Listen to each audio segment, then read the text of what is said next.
Hello, everybody, and welcome to PeaksChatz. This is Magellan. It's Wednesday, my dudes, and I wanted to start this episode off by reminding you that this is actually the second half of this week's content, which began with the episode we released on Sunday. We decided to split the episode in half this week because we figured it would just be easier on all of you. If that's the case, let us know. If instead you preferred when the two episode discussions were in a single file, we'd love to hear that as well. We just want to make sure we're releasing the show in the way that you all prefer to have it hit your feeds. That's all I've got for now, so let's get into the episode.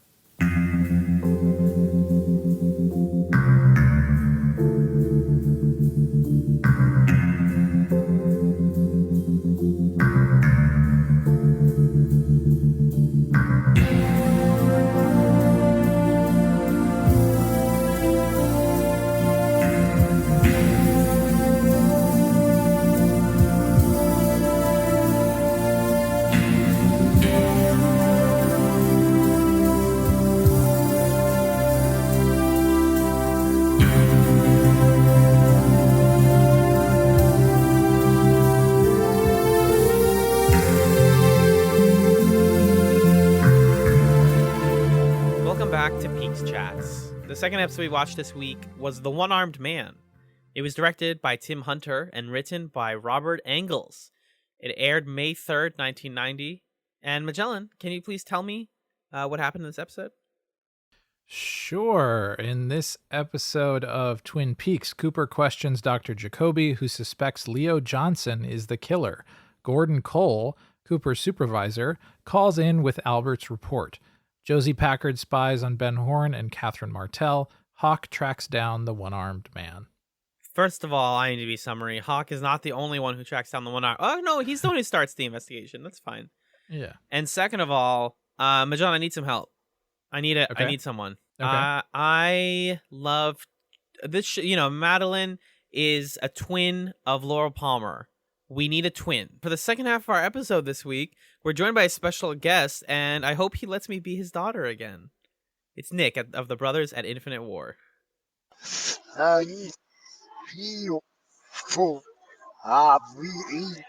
Me back. Hey, Nick! Are you good? You sound a little weird, my friend. No, I am fine. You so me. Oh my god, it's so good. I've never gotten to hear it live. That was not edited afterwards, folks. We got to hear it. Oh, okay. I switched mics. Is it better now? It's better now. You It's sound better. great. Yeah. Hi, Nick. There's Sorry, some weird interference going on. The other mic was on a laptop in another dimension or something. I don't know. Okay. That makes sense. That makes a lot of sense.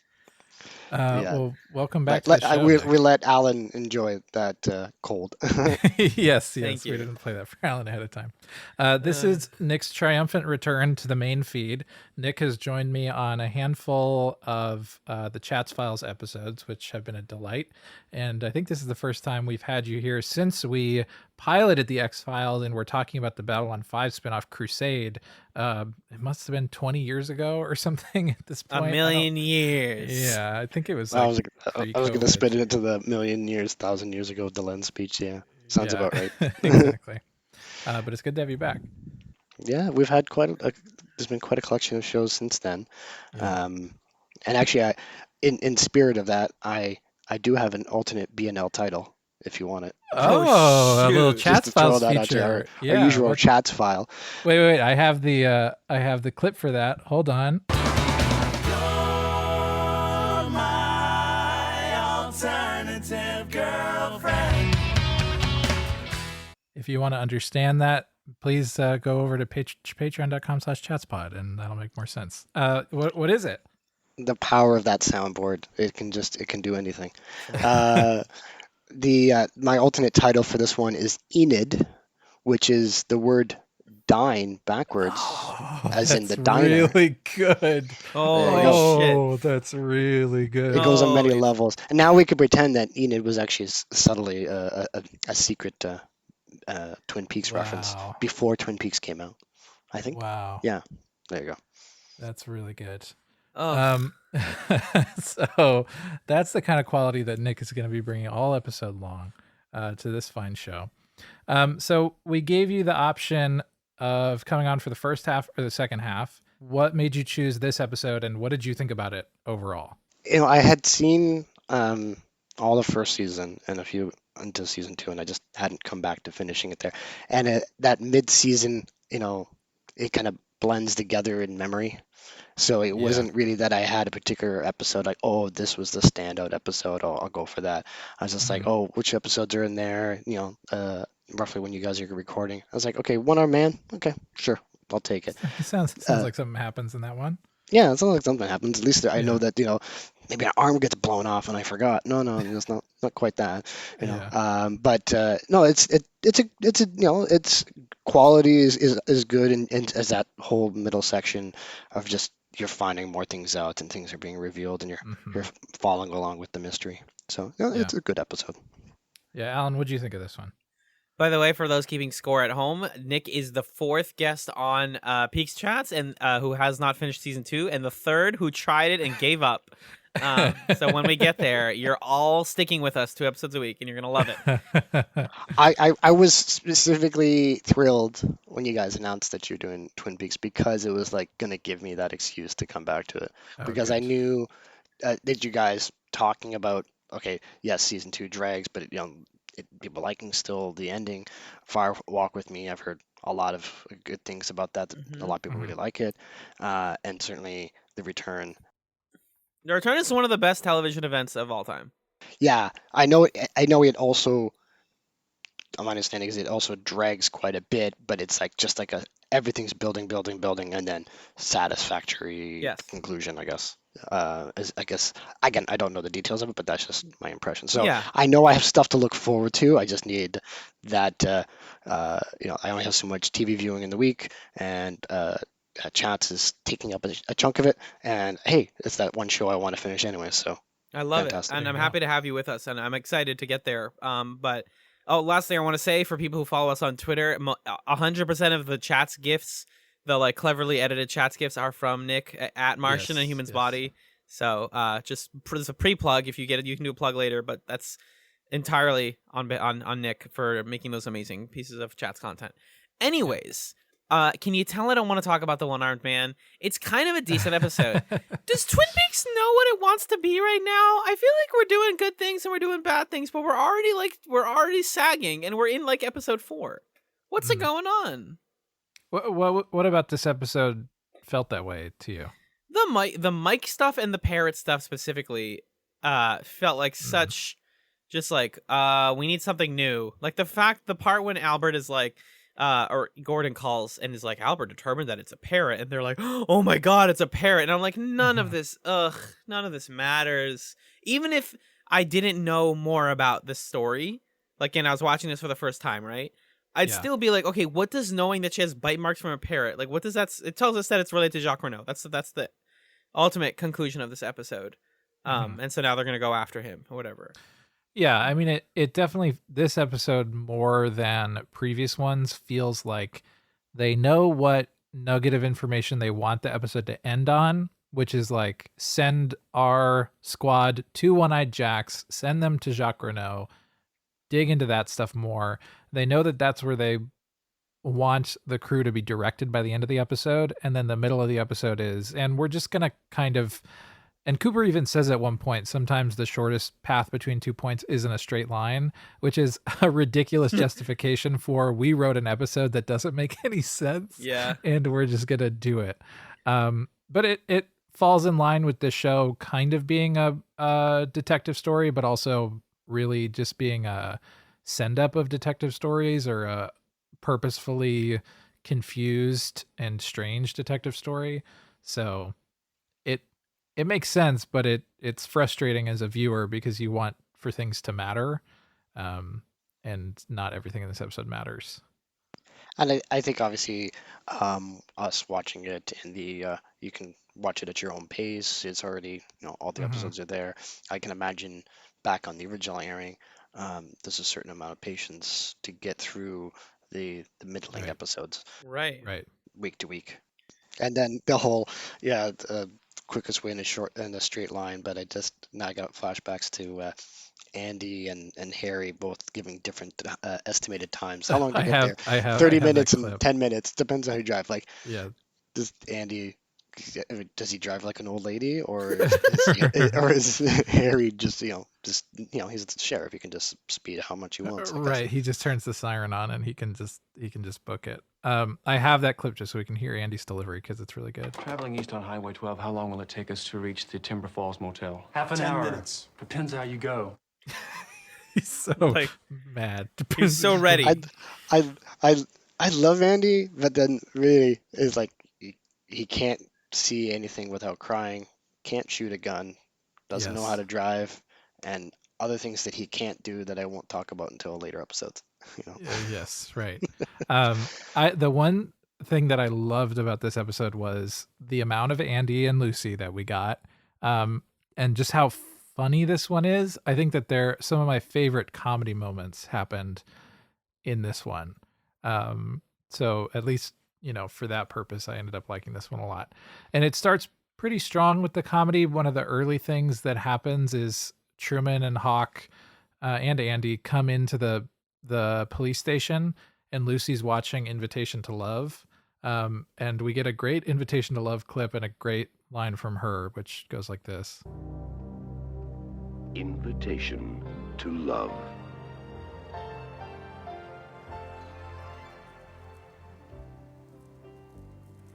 Don't fight it, Chet. You know as well as I there's still something between us. There always will be. For God's sake, Emerald. That may be true, but I'm married to your sister now. It's wrong. Well, you always said you could never tell us apart, so... Morning, Lucy. What's going on? Thanks to Jade, Jared decided not to kill himself, and he's changed his will, leaving the towers to Jade instead of Emerald, but Emerald found out about it, and now she's trying to seduce Chet to give her the new will so that she can destroy it. Montana's planning to kill Jared at midnight, so the towers will belong to Emerald and Montana, but I think she's going to double-cross him, and he doesn't know it yet. Poor Chet. What's going on here? Agent Cooper's in the conference room with Dr. Jacoby. I love the look on the sheriff's face on that. Like, as soon as she starts Yeah. talking, he's like, well, I'm just going to have to let her finish, I guess. She's gonna talk. I can't make this end. Yeah, but she's so sweet, though. Yeah. I love her. And it's funny because Sheriff Truman, come on, man, you're literally one of the characters in that plot. Like your girlfriend is the widow of the mill owner who's going to be screwed over by these people who are screwing each other over. Like, you're living it, bud. So don't pretend like you're better than these soap operas. Yeah, and then, of course, it's the previous episode, I think, where which has like we see them watching, and it's to introduce about the actress playing the twins. Yeah. Right. And then we get into Maddie showing up there, just really just showing it's just a different tone, but there's equally silly parts of it. But I was reading up on that. I don't know if you guys talked about it in the previous A half little there. bit, but we're A little curious bit, what you but have to say. I guess like that. I guess Lynch didn't like that stuff so much, so he kind of he's the reason that we don't get much of the Invitation to Love stuff in season 2. Invitation to that Love was- is a Mark Frost thing. Yeah. Yeah, it's a Mark Frost thing. I guess it was his friends. They were off, recorded them together and just kind of had fun with it. I don't know. I thought it was That's kind funny. of cute. Yeah, exactly. I don't need a lot of it. I'm not like, that's why season 2 drags because there's a lack of Invitation to No, Love. It's not that, but I would have been nice to see that. Even in, I guess it's not in the return then. From that, it would have been funny if it did show up. Right. It's in its 40th season by the time that happens. There's also another like quick comedy moment towards the beginning that sets up this plot between Andy and Lucy where Lucy's mad and Andy doesn't know why, and this is the first part of it. Lucy? Why couldn't I spend the night last night? Will you be having coffee, Deputy Brennan? Hell yeah. I just love that, and that it's not answered in this episode either. The episode, commits a lot of time to them having these interactions that are just icy, and Everybody else is like, "Whoa, Andy, what's going on with you and the lady?" But they never answer it for us in this one. If you want some Andy and Lucy content, you can do what I did and watch the international pilot. Oh, really? Yeah, I found it on the Blu-ray that I have for the whole series that I was just talking about in part 1, and the first like 70 minutes of it are identical to the pilot that we watched. They added 20 minutes at the end. We talked about this before, in an attempt to wrap up the mystery in case the show didn't get picked up for series. So they're like, this is how it could theoretically end in 90 minutes. It's terrible. Most of those shots are just brought into episode 3 in Cooper's dream sequence, like all the stuff where you're like, I am Mike and this is Bob, blah blah blah.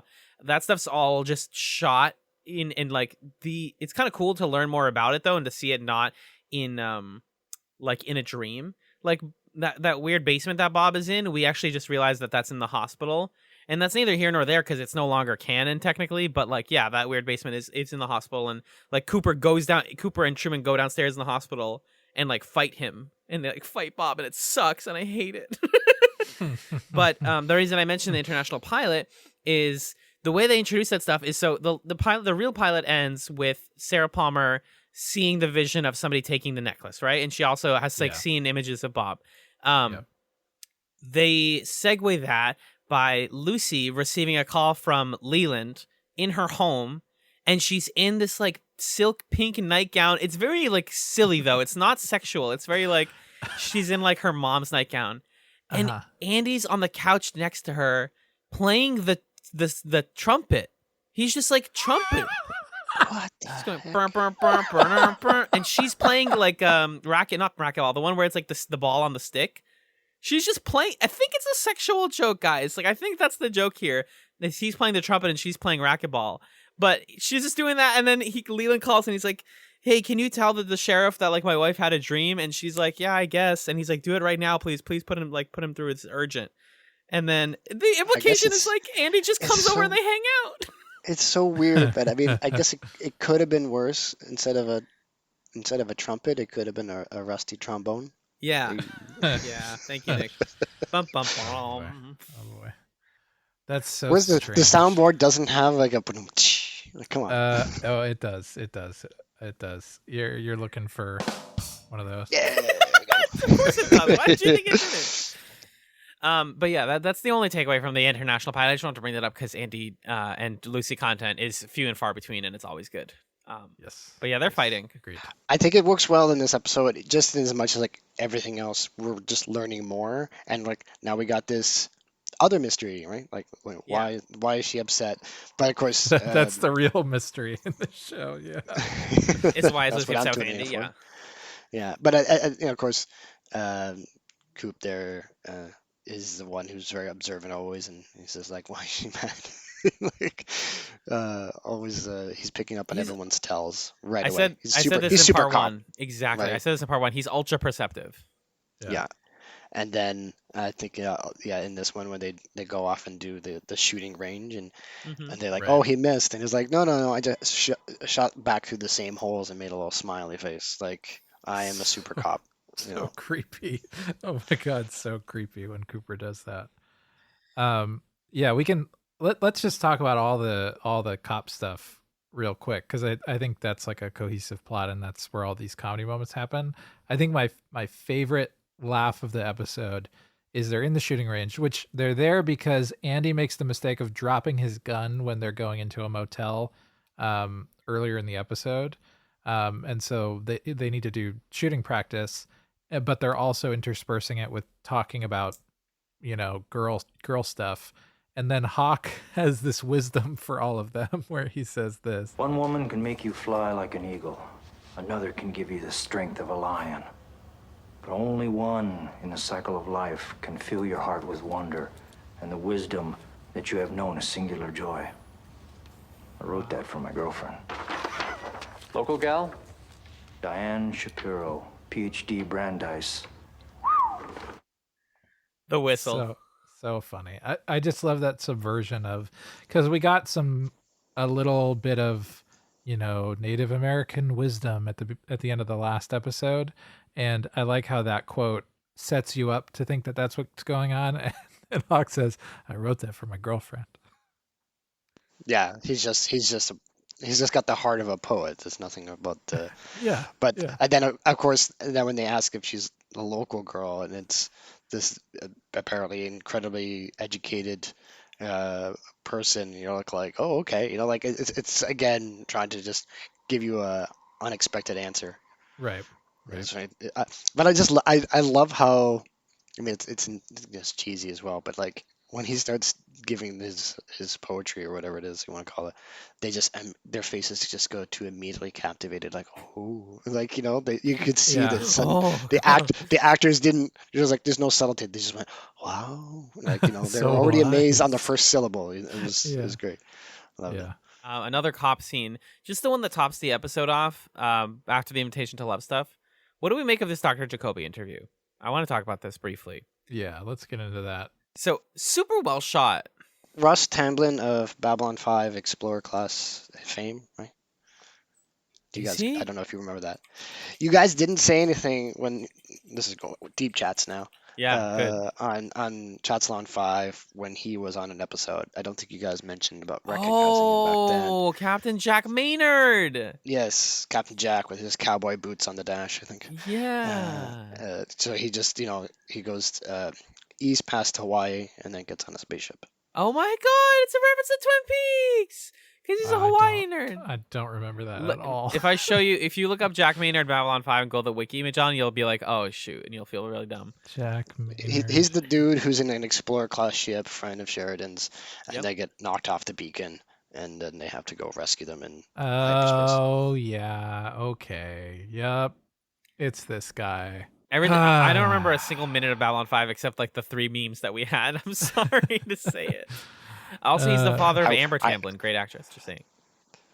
Yeah, I'm always looking for an excuse for a Babylon 5 reference for you guys. So don't And worry. I appreciate it. I got you covered. Appreciate it. Thank you. But yeah, so he's interviewing, or Cooper is interviewing Jacoby about the murder and about stuff like, how did you know Laura? What kind of patient was she? Did you know that she had been like raped 3 times the night of her death? Were you one of those people? Or is this, she had sex 3 times the night of her death? Was that one of those you? And Jacoby like hesitates a little bit and goes like, no. And it's like so gross. And I feel like I've never disliked Jacoby the way I did here. Like, he's just like, I don't trust him anymore. Not that I ever did really, but he's really strange. He's really off in this scene. And it doesn't help He's always been creepy though. Like from the very first time we met him in the show, and he's like, "Can I come down to the morgue with you guys?" It's like, why? You weirdo. Yeah. Why do you want to be there? Yeah. Like it was put off like right away. And I think even back in that scene, I think even the sheriff tries to avoid him and like not answer him. I think we maybe just had like from my first viewing, I think of him as like a funny Hawaii guy, but like so many people in Twin Peaks, he has a darkness to him, and it's helped by the cinematography of the scene where like Cooper is like the camera's shooting Cooper from so far away when he's talking to Jacoby, which makes us feel so distant, and he's like confused and he's trying to suss things out. But as soon as Jacoby starts making it clear that like he is talking, he says the problems of our society are of a sexual nature, and like when he starts to actually interrogate and like push back, we go right into his face, and we're like tight zooming and getting right up on Cooper, being like, all right, I'm now engaged with this weird guy, and he's gonna lie to me, and I'm gonna crack his case open. Yeah, I mean there are a couple things in this interview that contribute to making you feel unsettled by Dr. Jacoby. His incredible outfit notwithstanding, it's an awesome, I'd love to wear it. Top 3 outfits in this episode. Yeah, but like the magic trick he's doing with the golf balls where he keeps pulling one out of his mouth and then making it go back into his mouth is creepy. And then there are these 2 lines he has. The first is he's talking about the other people that Laura was with, and he says they were boys, Laura was a woman. Gross. Yuck. Gross. And then when Cooper's asking, like, was she addicted to cocaine? And Dr. Jacoby starts saying, hey, she was seeking medicine. That's pretty good, right? And it just makes you ask, Jacoby, what are you trying to do here? Because he's telling Cooper, like, hey, there's doctor-patient confidentiality. Can you ask me questions to get around it? But then when Cooper does that, he gives Cooper useless answers. Yeah. and then he kind of makes it seem as if he's saying he doesn't know anything. But just overall, I think the thing that is really unsettling is you just see the person who was probably the closest to a confidant of Laura Palmer's before her death, and you see just how terrible of a confidant he is. It just, his worldview is out of whack. He clearly was lusting after her, if not also physically involved with her. And it just deepens this feeling of like, it doesn't even matter if Dr. Jacoby killed her himself or not. Maybe he did, and the episode is, making that a possibility. But regardless, his work as her psychologist contributed to pushing her further down the path that she was on.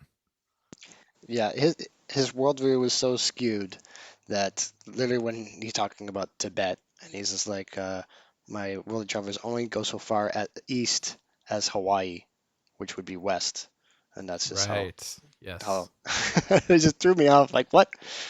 You're trying to sound interesting, and then you're just messing it up.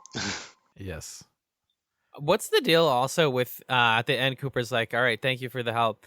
Are you going to be like around in the future if we have more questions? And he says, I don't know. I'm going to be going on a pilgrimage to Pebble Beach. I think this might be the key to everything, boys. Okay, hold on. The wiki page for Pebble Beach is empty. I regret to inform you. That's funny. Yeah, again, just tabs. It's kind of hard to talk about this mystery stuff when you've seen the show, but also like I don't remember a lot of the Jacoby stuff. I vaguely do if I like dig into my banks. What I do remember, it's kind of still a blur because he gives so much of a non-answer, then you forget about him. I guess. Right. So when you come back, I guess it is kind of fresh in a way. Exactly. We get the introduction of Gordon Cole. Harry, this is my supervisor. Good morning, Gordon. How we doing? Cooper, where do we start? The Palmer girl or Albert's new best friend, Harry Truman? Laura Palmer. They just talk about a bunch of stuff, but there's David Lynch on the phone. It's David Lynch on the phone. Imagine being like, I want to be in my show, but I'm only going to be on the phone. Yeah. But Gordon Cole is like, hey, he's trying to sue Truman, and Cooper, who clearly is madly in love with Truman, and I hate to beat this drum, even though I do love to beat this drum. He's just like, yeah, no, stop talking about Truman. No one cares. I will. He like raises his voice. He's legit angry about this. He's like, don't take him to freaking court. He didn't do anything wrong. He punched the guy because he was being an asshole and was getting in the way of the funeral. That's a bad thing to do. I'm not gonna, testify against my friend, my boyfriend who I love. Anyways, they go to see the one-armed man who's staying at a fun hotel. And they don't go to see him on purpose. They're trying to find Jacques Renault's brother, right? No, I think at this point, well, so Cooper talks to Leo. He asks Harry if Leo has a red Corvette, and he's like, yeah, and he's going to see Jacques Renault. Our guys are tailing him. Gordon tells him in that scene that the twine is like a household thing, whatever. And then Andy brings the sketch of the man from that Sarah describes. And Cooper's like, that's Bob. And Cooper, so there's a connection between Cooper and Sarah's visions. And Cooper says that he wasn't going to go to talk to Sarah Palmer because he's a strong sender. Is what he calls himself. What does that even mean? Just some hippy dippy shit that Cooper's laying down. Yeah, I love it. And then cue to Mulder talking about the dream world. Is just right. as much. There you go. Just casual FBI talk. Yeah, the more I watch Twin Peaks, having seen some of the X-Files, the more clear it is that Mulder is just Dale Cooper. Yeah. They're pretty similar characters. Except Dale Cooper isn't horny, but literally, you check out these melons. Yeah, these freshly squeezed melons. Yeah. Hawk calls them during that sketch scene and says, hey, I found the one-armed man at the Timber Falls Motel. So that's why they go there. Also, Josie is there. So, well, no, they don't know who the one-armed man is yet. They're going to find Jacques Renault's brother. Okay. At the hotel? Yes, because he posted bail or something. And they're like, he's in here under a different name. and then they bust into the room and they find the one-armed man there, and it's a reveal that he's a man with one arm. Like when he turns around, the camera looks at him as if that's a surprise to us. Yep. And they don't know who he is, but Cooper just, I think it's important to clarify that, because like all of the developments in the plot that happen in this episode are just completely accidental. Yeah. Pretty much. There's not really a sort of traceable or solvable line of like detective work going on. It's just we showed up looking for one guy, but it turns out we went into the wrong room, but it turns out in the wrong room was a different guy who was the right guy, and he sends us to a vet clinic with the name of the right guy, but it's the wrong guy, and then we are sorting through files of birds and dogs for the rest of the day. That's why this episode feels disjointed. Yes. And we have the epic stare down between Cooper and the llama. Apparently, fun trivia about that scene, if you look at Truman's face, you can see the actor they couldn't keep a take where he wouldn't laugh. Yeah. He's like smirking hard in that scene. Mhm. I mean, I would, to be honest with you. Something I think that's funny that happens twice in this episode is they kind of like cram multiple different conversations into the same setting. So like they're going to investigate the one-armed man, or the person that they find out is the one-armed man, and literally next door we have Catherine and Benjamin stuff, which like, oh my god, I switched the books, blah blah blah, I don't care about the fucking books, we're gonna torch the mill, hurry up and do it, blah blah blah.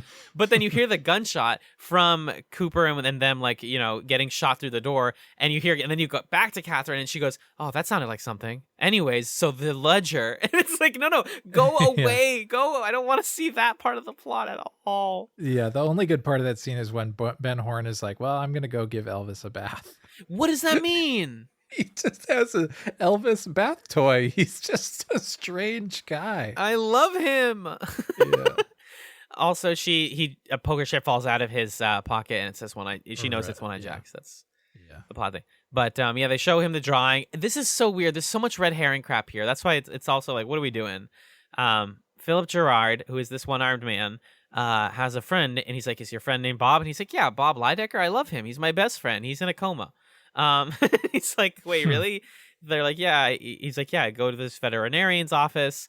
By the way, did you have the tattoo on your arm? And he's like, no. And they're like, really? He's like, yeah. And they're like, what did it say, Philip? And he's like, he breaks down crying. He says, it said Mom. Which is so funny, because I can just imagine the theory crafters during the watching of this episode for the first time being like, oh, did they crack it? And then he's like, no, dude, stop. You're hunting up the wrong tree right now. Yeah, they literally don't really.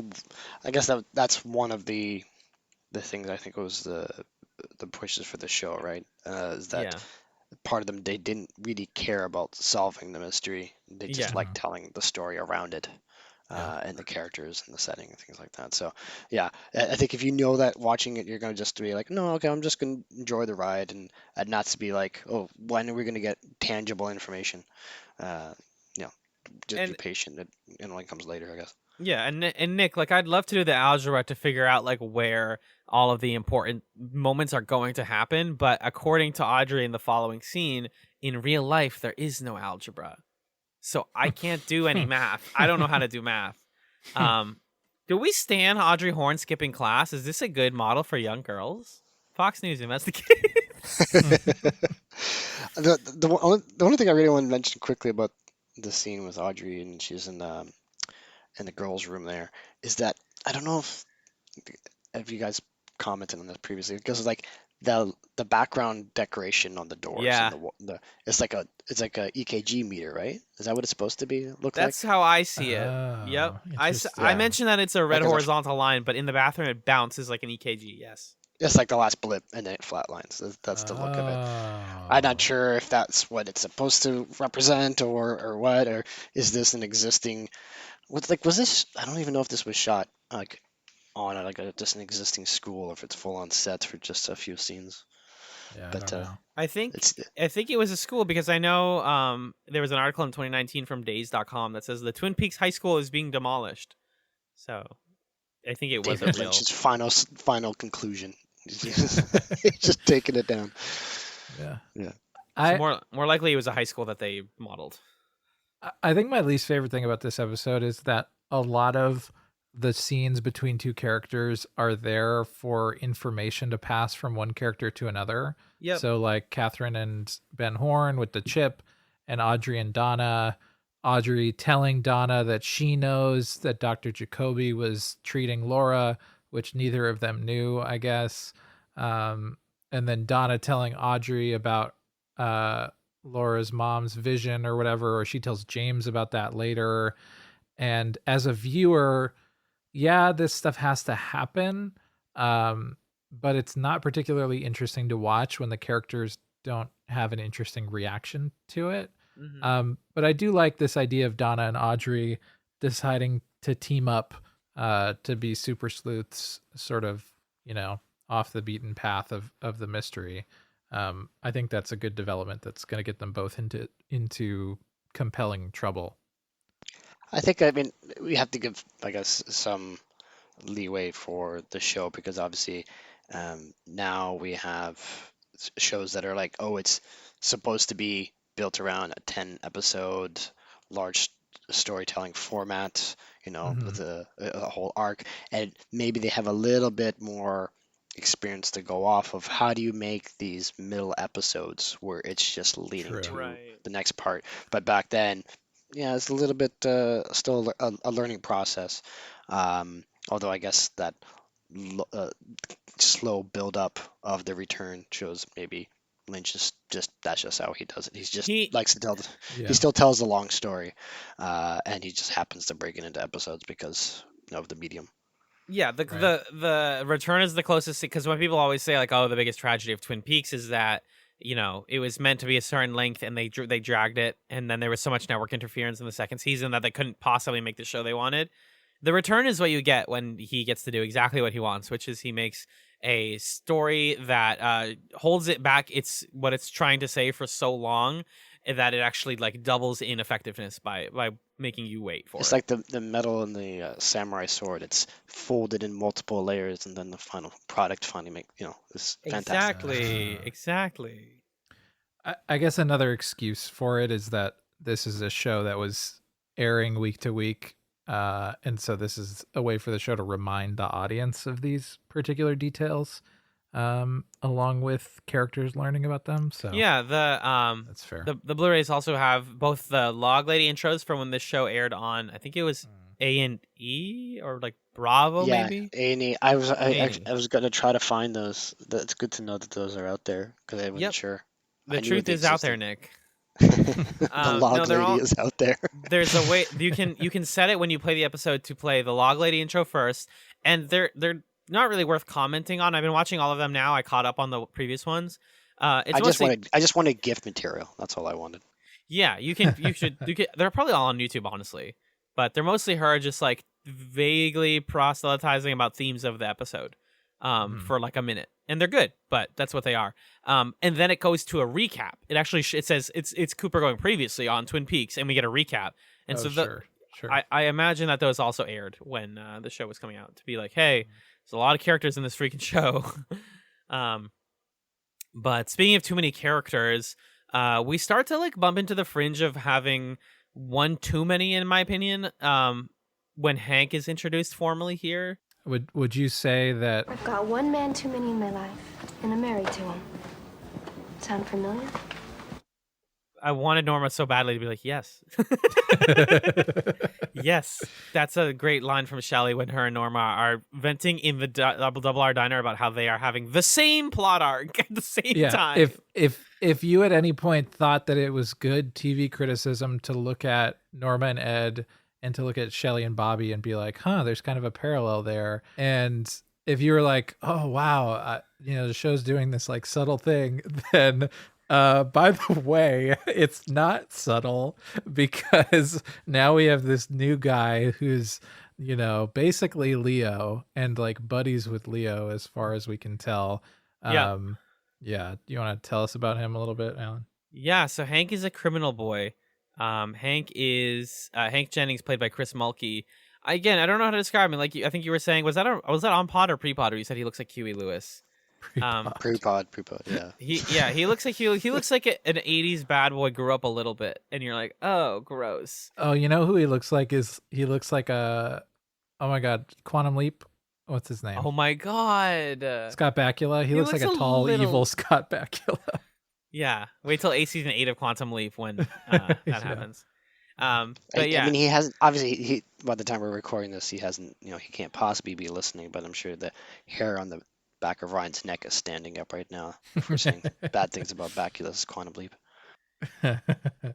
I think I don't want to like spoil what his crime was, because I don't think the show has said it yet, but he did something really bad. He says something about, I don't know what it is, to be honest, but I know that at least in his parole hearing, he's talking about a vagrant, vehicular man. A vagrant on the side of the road, and fate brought me there, and they look like it wasn't fate that put you in jail. And he's like, no, but I'm just saying is maybe it's meant to be, maybe there's some fate, maybe it's a good thing I'm in here. Like, he's trying to spin it in whatever way he can, I guess, to get his parole. I looked it up just to remind myself what it is, and it's we're gonna talk about it in the spoiler section. It's the stupidest thing in the world. It's really dumb. But Hank sucks, and he is the part where he's like in court feels like a different television show entirely. There's like people of color talking to Hank, and they're like, and I'm like, wait, there are no people of color in Twin Peaks except Josie. What's going on? I'm confused. It's one of those 50,000. There's a whole large black community in Twin Peaks. Yeah, off to the side of the huge frame. town that we don't see. And they're like, it's such a weird. I've never seen a hearing like this. I guess it's like a parole hearing. It's like, are you going to be able to like reintegrate into society, and is your wife going to be able to, like help you? And you'd think it would raise a red flag that they ask her, he's going to have trouble reintegrating. How are you going to help him, or something? And then she's like, well, I'm going to like bring you back to the home. And they're like, you guys are married, right? And she's like, what did she say? She says like, he's my husband, I guess. Like it's supposed to be coy, but it's also very clearly like she hates this guy. She wants this guy to go to jail. But at the same time, like, I know that, she's asked soon after, oh, did you tell him you want to get a divorce? And then she's like, when I was there, I couldn't do it. Yeah. And I'm like, if she had, I mean, I guess that's the whole thing. She's still afraid of him. Yes. Even if he's in there, he could still come out, and she didn't think he was going to come out, so she was surprised that he did get his parole. But the fact that she's just like, she could have sabotaged it and maybe said some bad things to intentionally ruin it, but she's afraid that even despite that he'll come out, she doesn't want to say getting a divorce because she's still afraid, I guess, that he's going to come out. And he does, obviously, get the notice that he is coming out at the end of the episode, or near to it. And this episode almost has stuff to say about Shelley and Norma and what it means to be in a relationship with, a man that you're afraid of, who's abusive, and still feel some kind of like attachment to him, or a sense of loss of how things used to be. Like Shelley has this whole conversation with Norma where she talks about how great Leo was at the beginning. He's a cool guy with a cool car. He was good to me. And then turns out that he just wanted to have a maid that he didn't have to pay. And, Leo doesn't talk, he hits, and all the stuff that Shelley says. And there's a story there. And then the resolution to their conversation is Norma's like, you know what, Shelley, I'm going to take us out to get all pretty tomorrow. We're going to get our hair done and our nails done, and we're going to be the hottest girls in the whole diner. And Shelley's like, yeah? Norma's like, yeah. Come on, Twin Peaks. You could have done that a little bit better. And maybe they will, but it just feels like they're talking about something that's really important. And just did it in a two-dimensional way. If you're gonna flesh out Norma and Shelley and all that stuff, you have to do it. And this is why I'm saying it feels like the show this is where the bloat is. He's like, if you're gonna do the mystery story and you want to do this whole story about like abuse and this criminal, it just feels like the show's like bursting here. It's overwhelmed by itself and has no time to like commit to these moments. And it has to be like, we're gonna do our nails because we're girls. And sorry, gender is here. My bad. I forgot. And it's so stupid the way that they make Hank creepy. He just has a domino on a keychain, and the camera looks at it, and the music is like, uh-oh, this guy carries a domino around in his pocket. That's pretty scary, right? And then he He sends could use that for spontaneous gambling, perhaps. Who knows? Right. It's just like anything that's poker chips and cards and dominoes. It's just creepy for some reason. But the illicit aspect, I guess, dominoes rank below poker chips, right? It's right. Yeah. It's like most of the time people just set them up to knock them down. That doesn't seem so bad. And then I think, at the very end is the fact, I didn't even realize that, kind of just watching the show again there, but I guess when Hank talks to Josie, she's holding a domino herself. A domino. Yeah, and she gets the thing at the end, right? The little letter that has the picture of the domino. Yeah, and then he sucks on the domino at the end. Come on. This is dumb. That's dumb. All the Hank stuff is dumb. David, sorry, I'm looking at the script and it says here. Hello. What's up, Nick? I'm supposed to lick it seductively or dangerously. I want you to suck on it. Suck on the domino. Just suck on the domino. No, do it slowly. I like your lunch. That should be it. That should be it.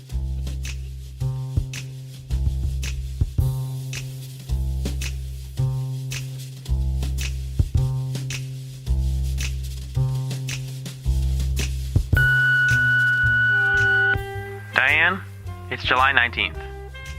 Lunch today was bologna and tomato on Portuguese flatbread with a sliced apple on the side. Dinner was green beans and ground beef on a bed of rice, warm as the summer heat we've been having.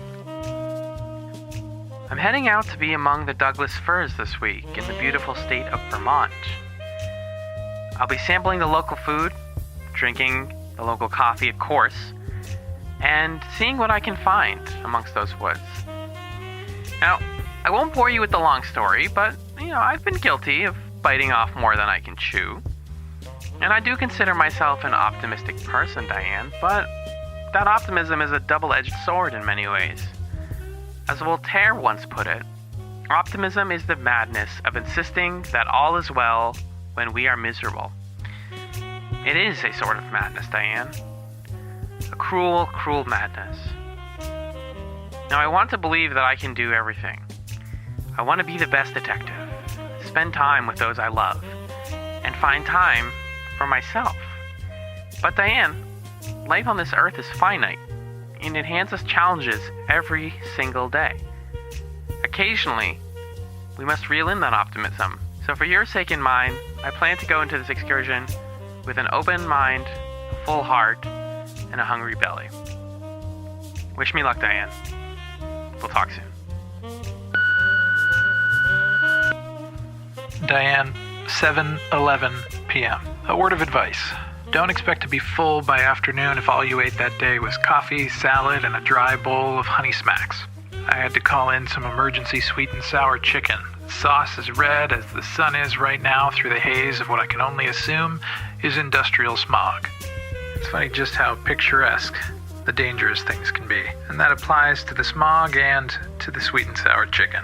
In the time it took me to say all that, I stared too long at the sun and imprinted a shadow of itself on the back of my eyes. So, that's all for now, Diane.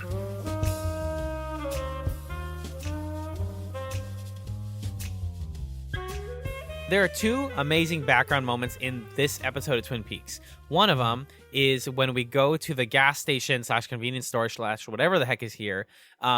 Cooper and Truman are walking in the foreground, and Hawk sees a guy in the background who goes, "Hey, Hawk, what's up?" And they just high five. Yeah. It was like, oh, these are my friends right here. I love Hawk and knowing people. It's so just fun, fantastic. That's awesome. And that's number one of those. Keep that in mind. And then we go in, and there's like a llama that walks by. This is a very famous moment. Cooper gets right up in the face of the llama and stares it down. Again, if you actually change your eye line to look at Truman, the dude's just the actor's giggling his ass off in his head. And they are looking in these books. It's kind of silly. It is worth it for the payoff where Truman hands Lucy this book of all the people who own pets from this pet shop, and he's like, "I need you to find everybody who owns parrots." And she's like, "Yeah." And then she calls down to them later, and she says, "What?" It's it's in order of pet name, not by what pet it is. And so I can't look up by parrot. I have to look it up by Mr. Snuffles. Okay, animal, pet, animal, dog. Okay, yeah. That's the moment where Cooper's But like, she I doesn't guess we're gonna even need say a lot of coffee. She could say it a lot more concise, but in her typical way, she just starts naming off the animals that she's looked at. Yeah. To get to her point. And that's such an analog moment too, because nowadays they could just change the, filter the spreadsheet differently or sort by a different column or something. But this is like a whole day affair that they have to manually sort the files by hand, which is pretty fun. Her have double the donuts and double the coffee. Yeah. Her and Lucy are like her and Andy are like the cutest. They bring a lot of levity to this episode. Yes. It's brief scene. Just want to just reference the fact that Shelly and Bobby have some stuff going on too. Shelly and Bobby are like really hot is the problem. Like these actors are both very good looking, and I'm in trouble because there's a part where they're like, "What?" Go ahead. I'm putting on the clown nose. I got these big red shoes. Here we go. I put on the big afro. It's very colorful. Yes. Do your jokes. She flirts with Bobby and like she's like, I have a gun. You want to help me use it? And Bobby spits out his gun. Goes, pooh. It's the funniest thing in the world. I forgot to ask you to clip that, but it's as gross as the spitting thing from the first episode. So you don't need to. Please don't play that. But yeah, they're great. And they want to implicate Leo so that he can go to jail. And you made a good point in your notes, Magellan, that the difference between Shelley, Norma and Shelley is that Shelley actually like wants to like act against the law sometimes to get Leo down, whereas Norma is like, I'm just gonna try to get Hank like arrested properly. Yeah, I think that's the sort of one worthwhile parallel or difference between them in the plots that are being set up right now is, yeah, like you just said, Shelley is down to murder Leo. She's totally cool with framing him, which Bobby does. He takes the bloody shirt and he plants it in Jacques Renault's apartment. She had specifically kept, she's supposed to be doing laundry, and then she saw the bloody shirt and said, I'm going to keep this for later to then bring it up to Bobby, and then Bobby having the idea. I guess that's probably one of the other bigger things that actually comes up again later to keep the story going. Yeah. And yeah, she's also down for a little gunplay in the bedroom, which is, despite all of her other efforts in the scene to entice Bobby, that's the only thing that he is interested in is like, oh, gun? Boy, now there's a gun involved. I am aroused. Whereas, yeah, Norma is, she just is going to play it by the book and follow the rules. She's not really plotting to frame or kill anybody or anything like that. Exactly. Can we go back to the scene where Shelley and Norma are in the diner and talk about what else is going on in the room at that time? Yeah. Oh, yeah. Well, yeah. So they're talking about their awful husbands, and then we have a whole. Remember how earlier we were like, "Oh, there's a lot of scenes in this episode of two things happening at once." James is in the show, guys. And I think this is actually really well done. Like, I was kind of struck by how seamlessly the show is transitioning between plots in the same space, and it takes a lot of thought to set up all those different camera shots and to tell that story in a cohesive way and to make it clear when we're sort of breaking between the James plot on one side of the diner and Norma and Shelley on the other side of the diner. So I just thought that was a really well executed sequence. But James is here. He gets on the phone with Donna. He doesn't really want to go see Donna. Even though Doc Hayward is in the background dropping amazing one-liners like this one. Who the heck ever heard of diet lasagna? I'm so glad you pulled Thank that. you. Oh, I was going to bring that up because it was like, lines. it's another sign of something evil in town. Yep, diet lasagna is how you know. Diet lasagna. And again, this show's obsession with food. They got to talk about food. Yeah. I just want a quick comment. Maybe you guys already said it. The previous episode, the other half was, I think it's the other one where Bobby straight walks in on carpet with his boots on, ahead of the funeral, and I just was so irrationally annoyed with that. Like, Bobby's a bad boy. Yeah, he's a rebel. He wouldn't dare to take off his boots on a I guess a kind of a cream colored carpet. Yeah. Like, it's just that's good for stains. What a jerk. And so we have the moment where James drifts away from his phone call with Donna when Maddie walks in, and this is one of the bigger moments of, oh my God, you look so much like Laura. And it worked on me, like the cinematography here and the costuming and stuff on her worked to the point where I had the thought in my brain of, wow, Laura's cousin looks so much like Laura, even though I know it's the same person. Yeah. It's the same actor. So yeah, they told that part of the story pretty well, I think. I also have a headcanon here that Laura's cousin doesn't look that much like her. She kind of looks like her, but everybody sees them as looking exactly alike because of just the context of what's going on. Right. I like that. It would have been really great if they had, I guess, you could save this idea for a different show, but like you have somebody who is supposed to look a lot like the person, and then you do like the away shots with like a different actress that kind of looks like her. Yeah. But then when she gets close, then you have the same actress, and just to play with the thing where you go, and I don't know, that would be nice. I do like your idea though, because I was watching it the whole time, going, okay, well, which character is gonna say something, like because literally first person who meets her. Well, no, because I don't think Leland doesn't. the sheriff never says anything. He look, she comes over. I think she gives him something at a snack at one point. Oh no, when they're doing the sketch. She's like giving stuff to people. Oh sure. He looks at her and he doesn't really react. True. I kept going, but that's where your headcanon I think works really well. Where it's like, yeah, she kind of looks like her, but people who are really drawn to her see it more. Right. And maybe that's what it is. I like that. Also, Maddie's just it's interesting watching Sheryl Lee play these two. She's playing two distinct characters because Maddie's very like spacey Emerald and Jade. Yeah. Exactly. She's Emerald and Jade. She's very spacey and like kind of ignorant about the world. She reminds me of Molly Ringwald's character from The Stand. What's the character's name? I don't know. Tina. Fuck, we watched The Stand like a month ago, guys, and we already Who forgot holds the whole on to story. that stuff? Come on now. Yeah, her. It's the same thing of like, I didn't know there was a pandemic. As a person to blame for you guys watching it, I should be able to remember it, but now even I'm forgetting. You and your brother are always, and a lot of our fans are the people to tell us like, why didn't you guys realize it's obviously blah blah blah? And I'm not gonna look it up, and don't tell me who Molly Ringwald plays in the Stand. I'm gonna wake up in a cold sweat and remember it. Fran. Yeah. Fran. It's Franny. Thank you. Yeah, Thank that's you. right. She's got Franny. I had to remember Harold's voice. Fran. And then I got it. Yep.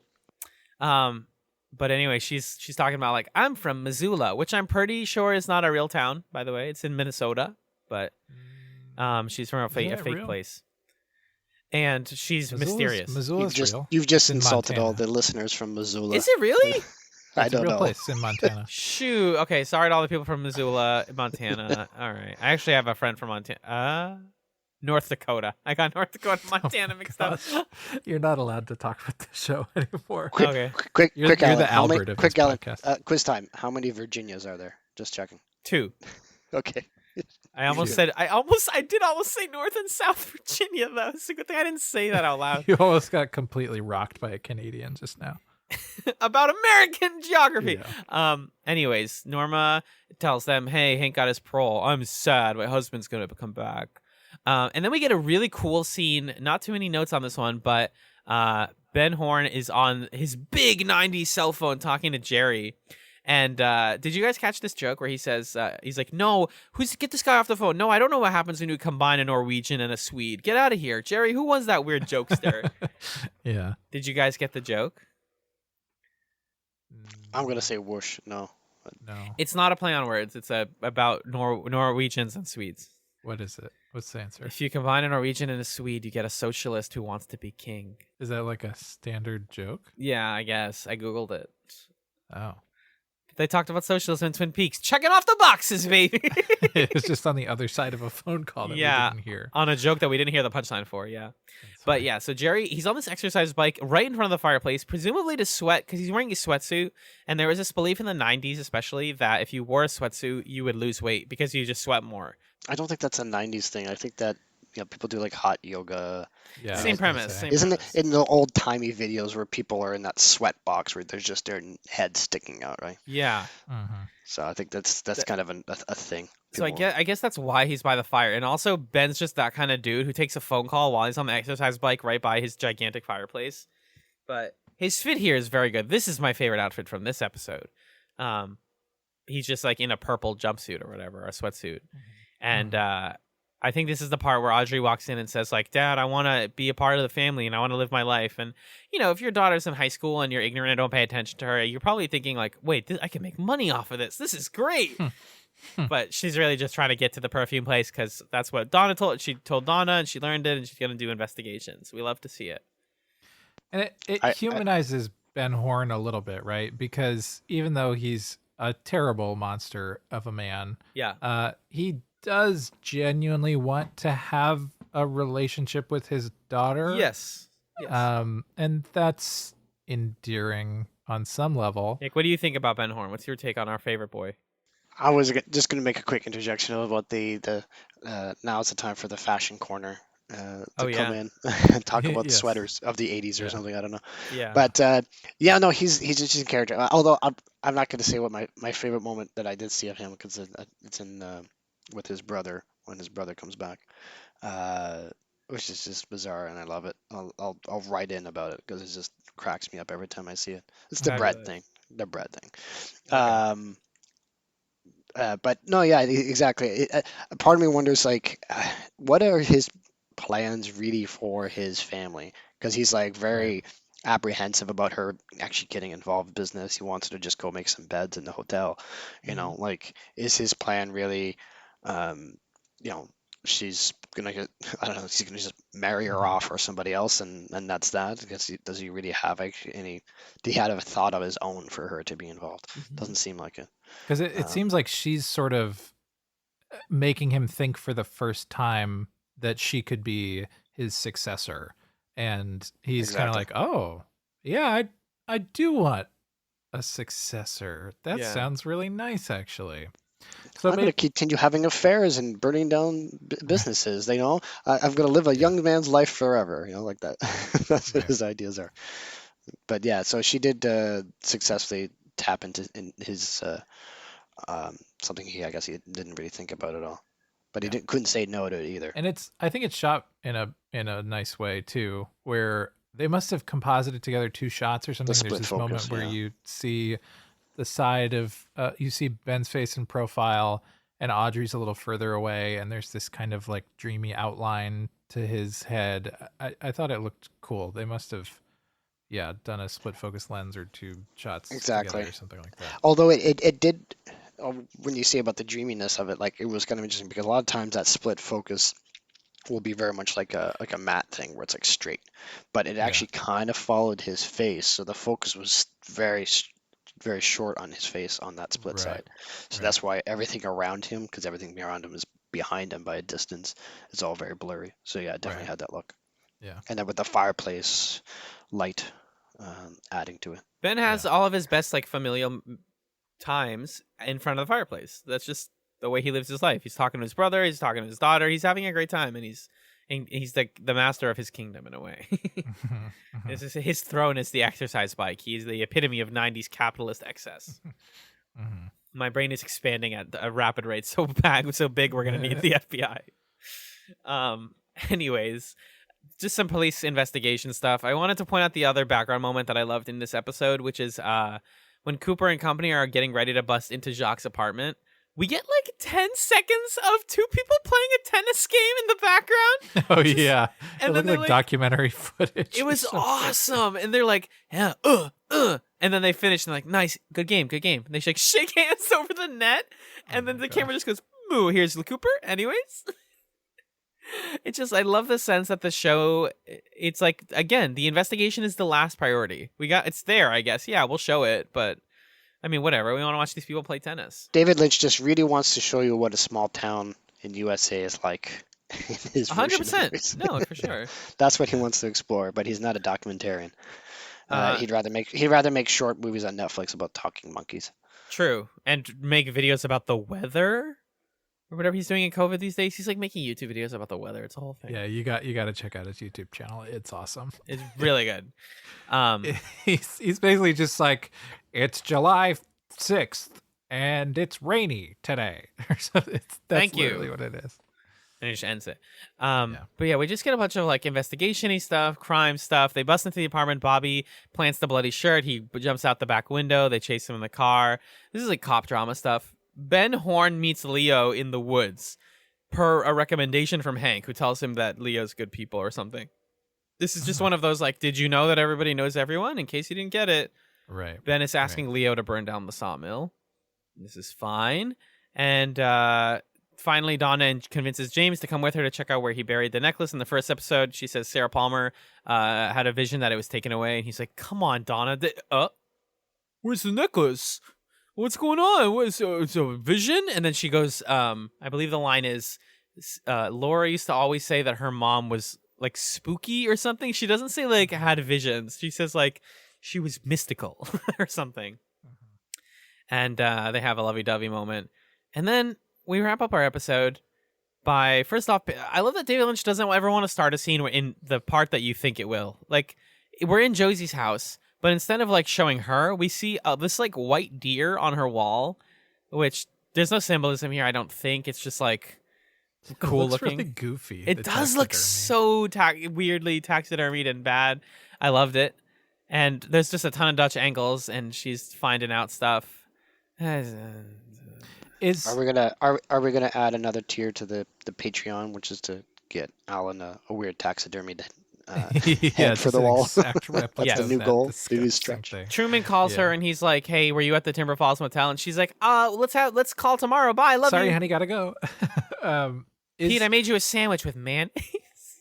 Right. I love Jack Nance. No, the mayo was the extra spicy topping. Yeah, he does such a cute little face, like, "Oh, Catherine's asleep, so put a little mayo on it." He like kind of widens his mouth or whatever. Is the implication that Pete is like catching feelings for Josie? Is that what's happening? That's what I thought. I think so. Pretty strong. Because he's like, "Oh, you're such a wonderful woman." Like everyone falls in love with her. Yeah. And she just decides to use people, I guess. Depending on what it is. Well, I guess Catherine is immune to her ways. I'm going to tell Nick about some Josie stuff in season 2 in the spoiler segment, and you're going to blow your brain right open. I just remembered some really good Josie. Thank you, everyone, for tuning in for the last episode of Nick on Chats, because he's dead. Yeah.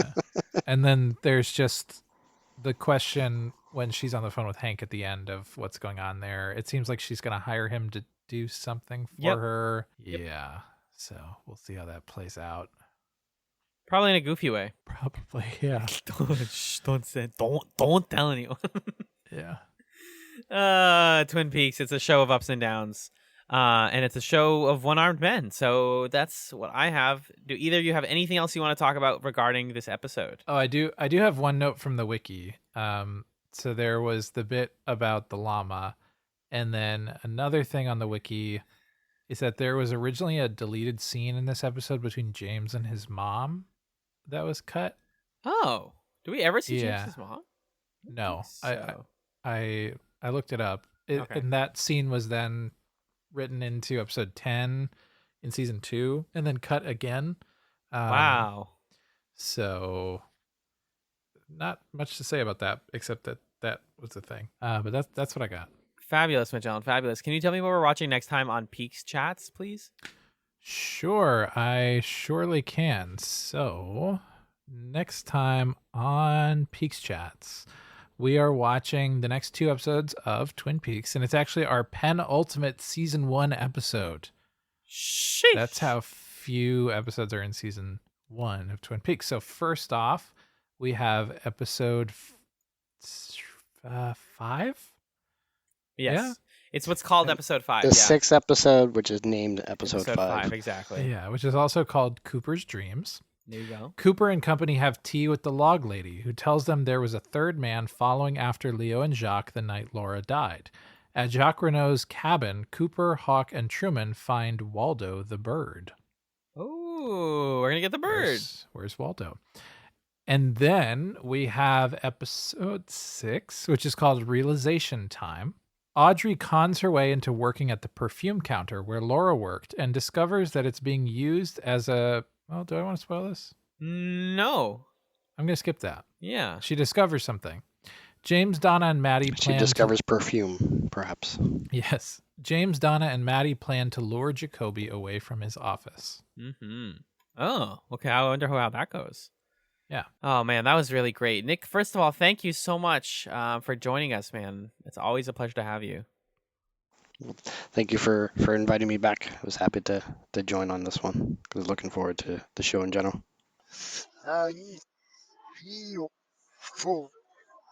Really me back. Thank you, Nick.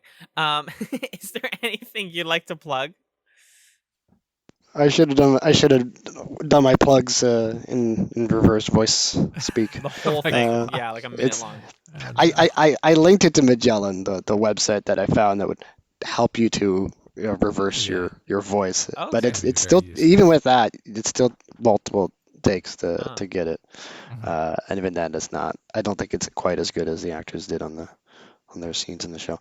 Not much. I mean, like like I said, I try to post funny GIFs around the show, so I just tend to throw those out there on Twitter, also on the subreddit at reddit.com/r/chatspod.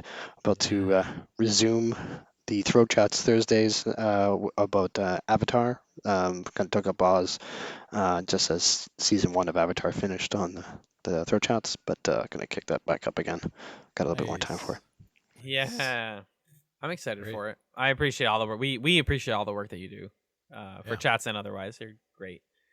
Magellan, I think that brings us to the plug zone, if I'm not mistaken. Yeah, you can get in touch with the show in a couple of different ways. You can email us, chatspod@gmail.com, or you can follow us on Twitter, twitter.com/chatspod. You can also head on over to that subreddit, as Nick just mentioned, where you can join conversations about previous chat seasons, as well as share your Twin Peaks GIFs and all that good stuff. If you would like to support the show, you can do so by sharing it with a friend who you know likes Twin Peaks or wants to get into it. You can rate us on your podcast, listening platform of choice. Or if you would like to send some cash money our way, you can do that over at patreon.com/chatspod, backing us at $1, $3, or $5 a month. $1 a month is your... hey, I'm here, I want to support you guys amount of money. $3 a month gets you access to our monthly bonus content. And then $5 a month gives you power to influence what that bonus content is from month to month in sort of new way we're doing that, where we have a wheel that we spin. Oh, it's so fun to spin the wheel. But yeah, that's that stuff. We like to end every... Oh, and of course, thank you to Camilla Franklin, who was on the episode last week, for our logo. You can find her work at Camillastrator everywhere. But yeah, okay. Oh, and we have been thanking the $5 patrons lately. Thank you to Nick. Hey, Nick. Welcome. Thank you to Pat as well from the Brothers at Infinite War. Thank you to Andrew L, Kat, Marcus, Fendon, Ryan C, Six, and Stefan. Thank you. You're all amazing, and we love you for your support and for your goodness. And of course, we always close out our episodes of chats with our chatsums, our very own Vlasic Snackum equivalent, where we give you something to snack on between now and next week. So, Nick, you're our guest. Do you have a chatsum for the folks? The only other kind of thing I've been consuming here and there, they kind of vary in length there, was actually something that I got tipped from Ryan and Rachel on. They did a quick little review of this other podcast called Wolf 359, and people who watch Star Trek know there's a particular event that takes place in that system. So when I would hear that name, I would just think, oh, it's just some Star Trek podcast. We don't necessarily need one, but it's actually kind of a nice little audio drama, sci-fi, about kind of a group of people on a research station of a sorts in orbit around the star Wolf 359, and I'm really enjoying it. And I mean, I kind of said to him, like, I probably wouldn't have checked it out if he hadn't said, oh, I listened to the whole thing and I enjoyed it by the end. I was like, okay, that's always a good recommendation. So I've been kind of listening to that here or there.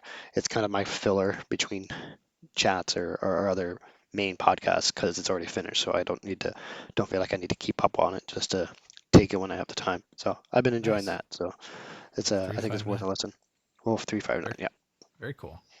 And that's Ryan Slawinski, a patron and one of the co-hosts over at the Yum Yum podcast, which is now covering Babylon 5. Yeah, so that's exciting. If you missed us covering Babylon 5, they're going to be doing it over there, which is going to be great. So many gifts that I didn't have a chance to do because I wasn't around for it. I'll have a chance now for Babylon 5. Heck yeah. Cool. Alan, what about you? You have a chat some? I have been trying to find more shows that are like Twin Peaks, modern day Twin Peaks, because I think that, once this show is over, or once it gets to the part that we don't like as much, us and other people who watch it and enjoy it are going to say, oh, I really want something else that's like good in the same way.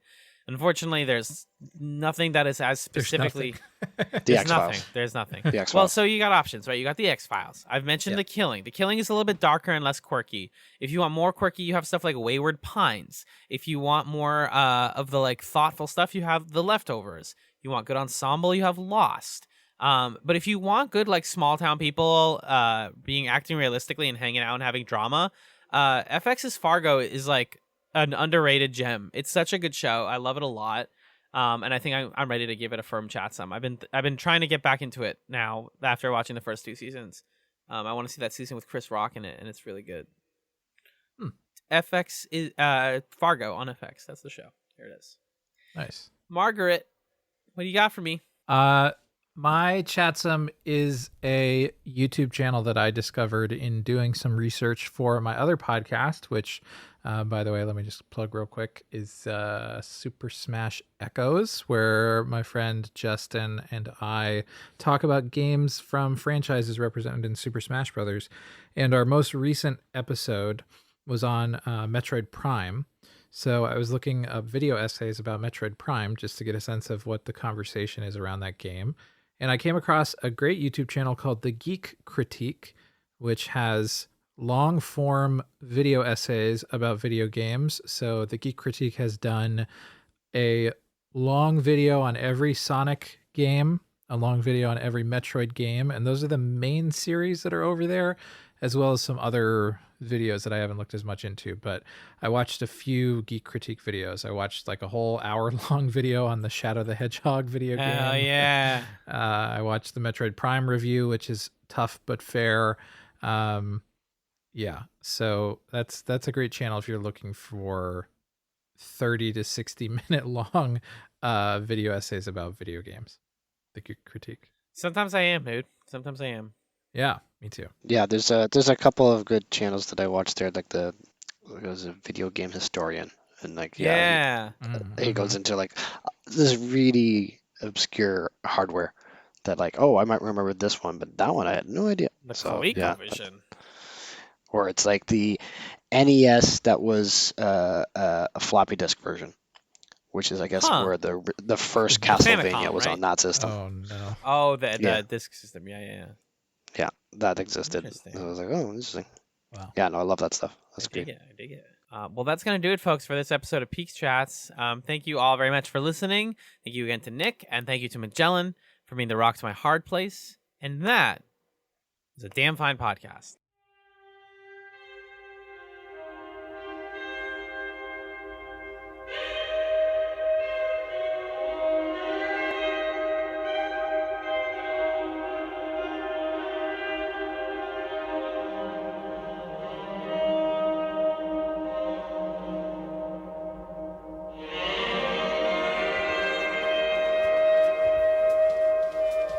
Okay, so spoiler talk time. Hey, everybody, welcome to Spoilers. If you're still listening, then you've watched the first 2 seasons of Twin Peaks. Or you don't care like about spoilers. Me, and you just kind of pop around the wiki, and you kind of know. Yeah. I don't care. Okay, Nick, I have a question. Do you know who killed Laura Palmer?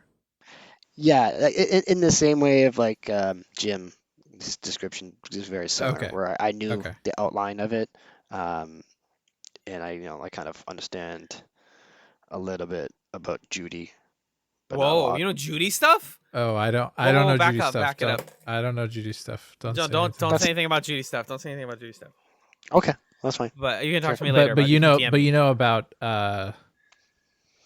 about the Leland. guy, Leland, right? Yeah. No, I know Okay. about that.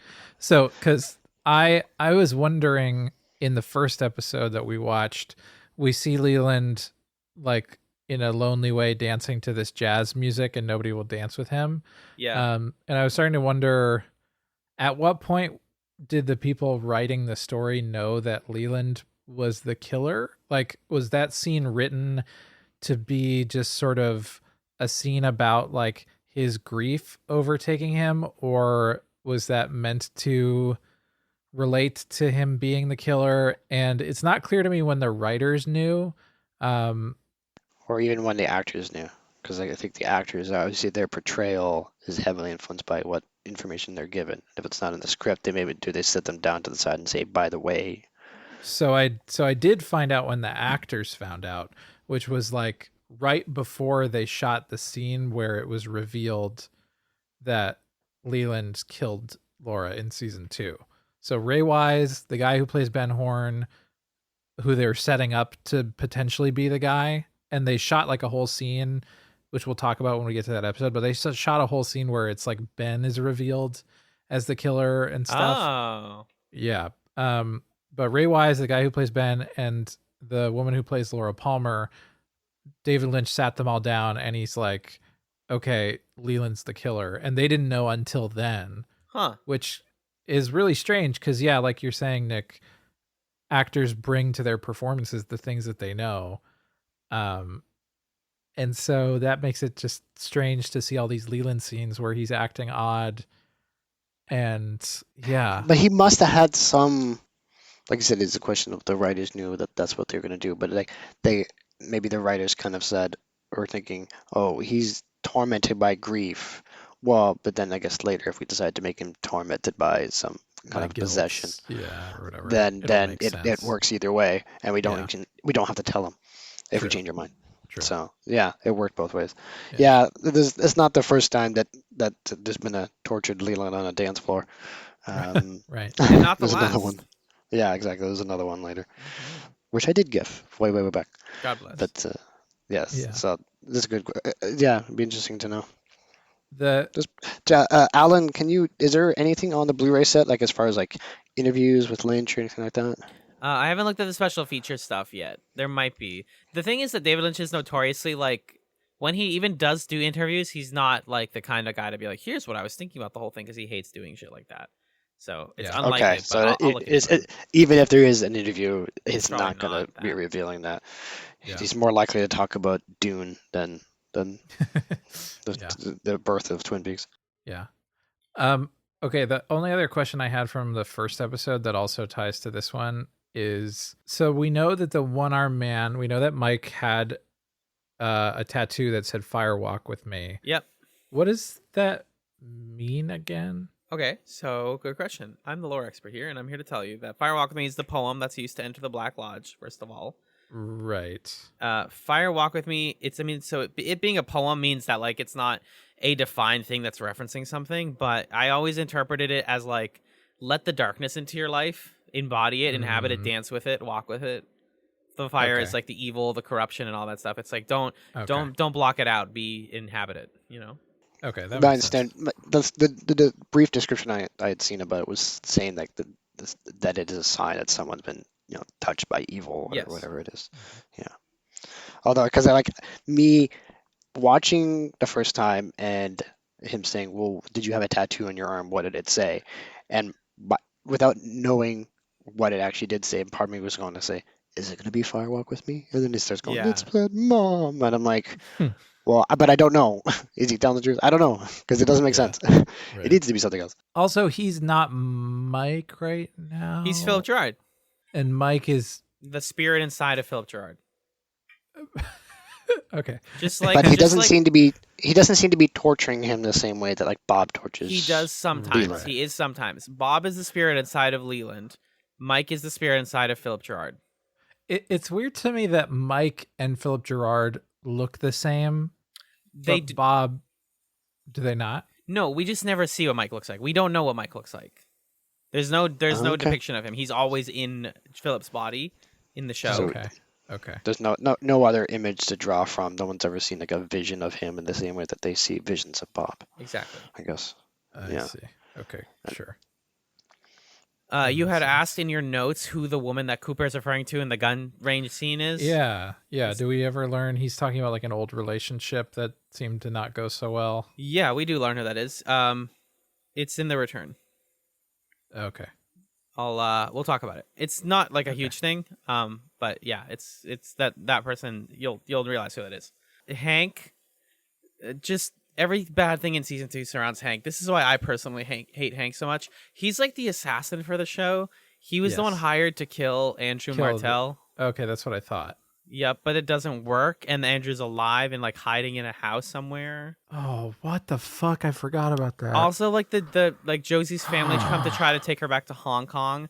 The Josie stuff gets so stupid that the only thing they can possibly do with her is put her into a doorknob.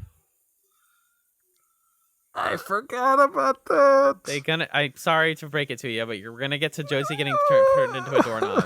Oh my god, this show's so stupid.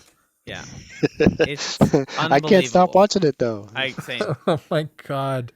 Okay. All right. So don't expect that either the Hank or the Josie stuff to get better. It only gets worse. I think the doorknob stuff makes more sense given the whole of Twin Peaks, but it's not good. It's super dumb and looks terrible. But How much do you guys want to do like what if rewrites? Like if you could change anything, would it be Josie's not from Hong Kong and just have her be some other local? Like just to get shy away from that weird aspect of it, or does it actually have some payoff? I think it's less a problem of like who the character is and more so a problem for a lot of the characters, like where the narrative is centered. Because if you were to really tell the story of this woman who grew up in Hong Kong and then was, swept off her feet by this businessman guy or however they met, and now she's living in Twin Peaks and treated in the way that she's treated and treated like an outsider and constantly sort of paranoid about like, what are these people going to do to me? That's like a compelling and interesting story, and that's there in the substance of who Josie Packard is. But instead the show wants to have the camera look at her like, oh, look at this foreign beauty, and oh, she doesn't know what idioms are. Yeah. Come on. We could do that better. And she looks so beautiful and innocent, and we need to. The sheriff just feels compelled to protect her. Like it's that innocent women tropes. Yeah, like that innocent, beautiful girl. Like they just want to attach to and take care of. Like it's playing into that trope more. I guess that's more the issue than anything about where she's from. Yeah, and the issue with the show is that like one of the big points is that everybody's treating Laura Palmer like that, and the show is saying they shouldn't do that because that's erasing. That's probably a better take on it, though, I guess, right? Because you see how it was so wrong. Yeah, but then the show turns around and does that with a bunch of its other female characters and is not as critical of it, which is annoying. Can I read you the first paragraph of Josie's wiki page? Sure. Josie, all of her backstory stuff is filled out in those really dumb but probably interesting Mark Frost books, like The Secret History of Twin Peaks and The Final Mystery, those ones. This is from The Secret History of Twin Peaks. Josie was born Li Chun-feng in Guangzhou province to a high-ranking Red Pole enforcer in the Su Wong triad and a beautiful prostitute known as Lace Butterfly, who died shortly thereafter from a heroin overdose. God. Her father became deputy mountain master of the largest triad in the region. Like, come on. Come on. It's Mark Frost. It's Mark Frost, you guys. I can't blame it all on David Lynch. Yeah, yeah. Because I think we always assume more of a Lynchian control, but there are other people obviously. And those books are 100% written by Mark, so like, it's that's where the dumb stuff comes. A lot of the dumb stuff comes from. That sucks. But I wanted more Invitation to Love. That's all I wanted. That's is there good. an invitation? It's not all Is there bad. an invitation to love encyclopedia or something that he writes? There is a wiki page where you can like read all of them. I saw the wiki page. Yeah, I did see that. But yeah, otherwise, it no. gives you the timeline. Mm-hmm.